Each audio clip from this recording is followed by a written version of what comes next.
বন্ধু দালান ঘর। কি হলো রে? তুই কাঁদছিস কেন? ও আজ মনে হয় আগে স্কুল ছুটি হয়ে গেছে। ও আজ মনে হয় আগে স্কুল ছুটি হয়ে গেছে। না ভাই, স্কুল ছুটি হয়নি, মাওলানা মাইরেছে। মাওলানা মারেছে? হ্যাঁ। ঠিক করেছে, খুব ভালো কাজ করেছে। আরো বেশি করে কেন মারেনি? মায়ের তোর হাত পা গুড়া গুড়া করে দিত, তাইলে খুব ভালো হতো। তুই সকালে পড়তে বসবি না, রাতে পড়তে বসবি না। মারেছে, ঠিক করেছে। আচ্ছা বলতো, তুই আলিফ বেতে সে পেরেছিস? একে চন্দ্র দুয়ে পোখর পেরেছিস? এটাও পারিসনি। তুই এবিসিডি এস কে পেরেছিস?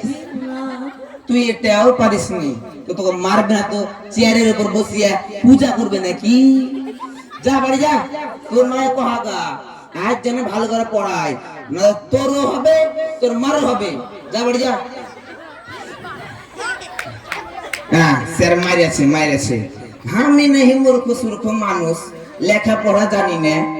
ওর মাতে এই পর্যন্ত পড়া, ওর মায়ে কত করে বলেছি পড়াস পড়াস। আল্লাহ ভালো জানে কি যে করে।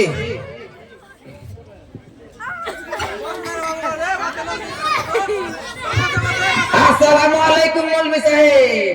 ওয়ালাইকুম আসসালাম। কি ব্যাপার, কোথায় যাচ্ছ? জি আব্দুর রহমান কাছে যাচ্ছি। 10 দিন আগে 1000 টাকা ধার নিয়েছেন, তো যাই শোধ করে আসি।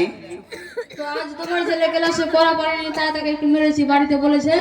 ও আজ কহা ছিল, আমি ওকে বলেছি তুই পড়া পড়া তো চেয়ারে বসে পূজা করবে নাকি? তুই সকালে পড়তে বসবি না, রাতে পড়তে বসবি না। তো মারেছে, ঠিক করেছে। আমি তোকে বলছি তুই পড়া পারবি না, তোকে মারবে না। তুই মায়েছে, ঠিক করেছে। আমি তো ভালো সাহেব ভর্তির দিনে বলেছিল যে আমার বেটা হার খান্ডা রাখবে আর মানুষ এমনি এমনি হয়ে যাবে। এমনি এমনি হবে না মৌলভী সাহেব। আজকের ছেলে পিলে না মারলে পড়াশোনা করবে না মৌলভী সাহেব। আগেকার একটা কথা না মৌলভী সাহেব, যে মায়ের বড় বিদ্যা পড়াবে সিদ্ধা। তো এমনি এমনি পড়া হবে না মৌলভী সাহেব।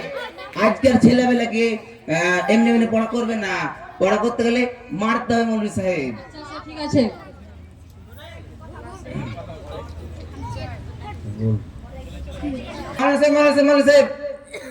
খোকার মা কহা ছিল যেদিন আমার গিয়ে পুকুরে মাছ ধরবে সেদিনকে মৌলভী সাহেবকে দাওয়াত দিয়েছে।